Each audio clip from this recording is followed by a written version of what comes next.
Hello, welcome to this video. In this video, I'm going to show you how I did the Joker's face paint and the kind of textures that you see on his face. So let's begin. Let's go back to a point where he had no makeup. And let's start painting makeup on his face. So it's all the way back here, I think.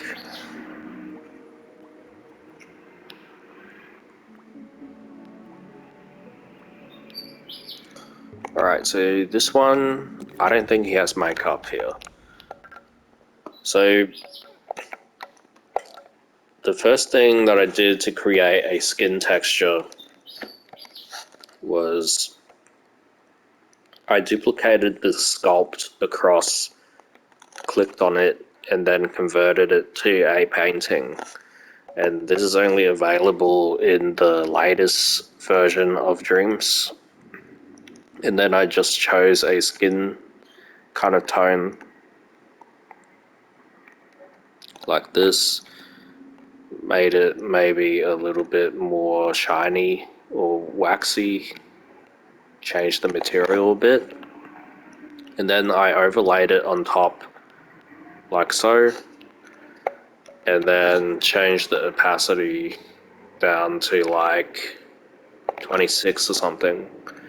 And that's how you can quickly get a kind of skin tone kind of peeking out from the kind of white face paint.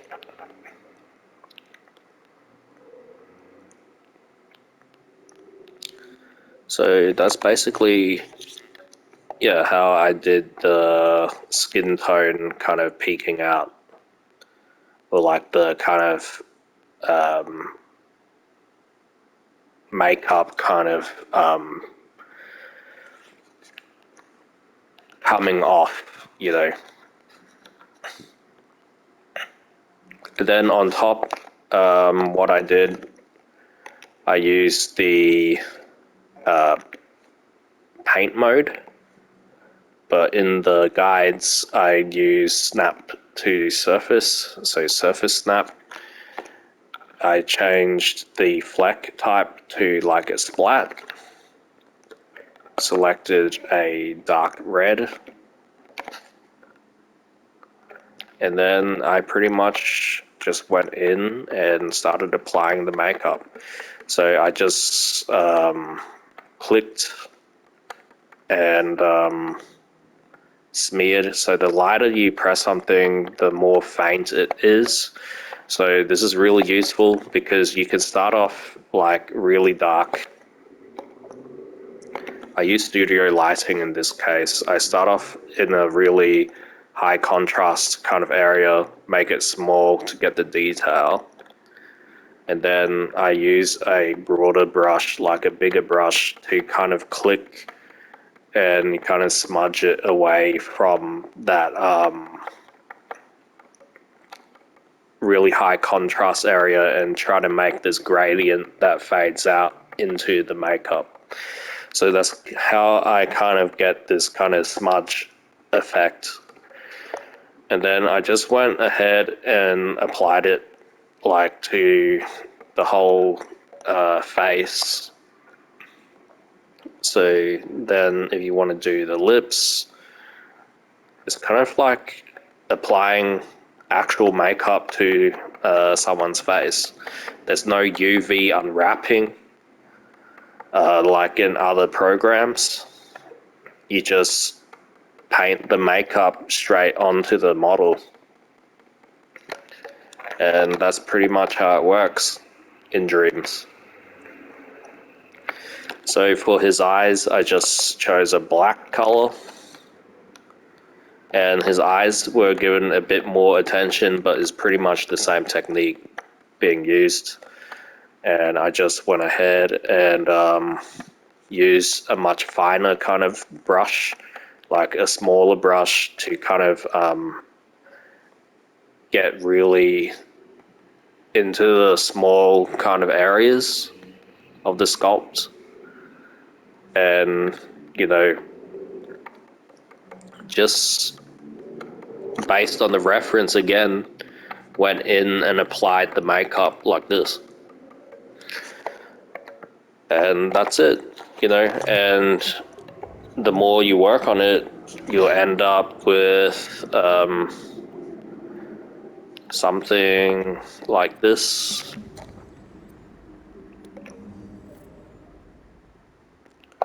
So I just went in and I dabbed it along, and yeah.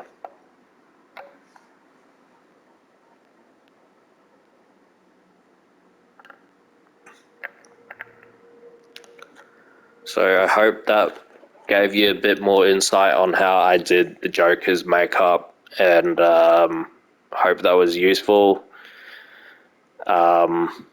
I think I pretty much covered everything, like most of the techniques on how I created the Joker.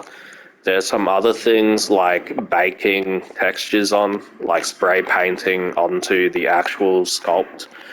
So there's a spray paint mode, and then I used this to create his irises and his eyeball, and some other things that you can do with it as well as bake in like fake shadows.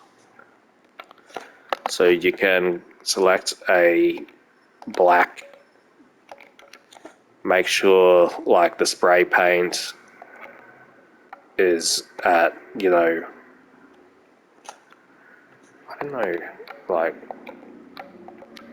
yeah. If you go L1 squared, you can select a really soft blend and set the opacity down pretty low. And then you can kind of like fake shadows, like add shadows where the light can't really cast the shadows. And you can kind of manually add in those really subtle shadows that, you know, the lighting system in Dreams can't really get. So in addition to the lighting setup and all of that, you can then go into the sculpt and add, you know, much more subtle kind of shadows if you wanted to. And yeah.